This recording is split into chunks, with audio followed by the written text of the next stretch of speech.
Conflict in the workplace and in business isn't a question of if, it's a question of when.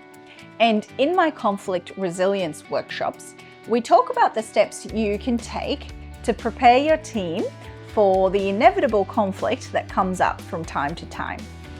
Firstly, you want to ensure that you have the right systems and processes in place, like complaints handling policies, bullying and harassment policies, procedures for dispute resolution.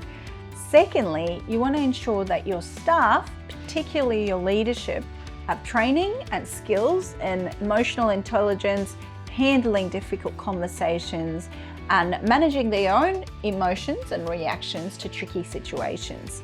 And finally, you want to create a culture in your workplace and your organization where conflict and disagreements are normalized and you have clear, constructive, and structured ways of addressing those conversations.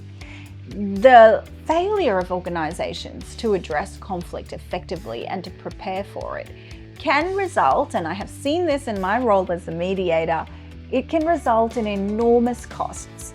Now, one cost is obviously the legal costs of mismanaged conflict, but the bigger costs are often losing great staff, burnout and well-being costs, and then finally, the culture of your organization will suffer, and that in turn affects productivity and performance.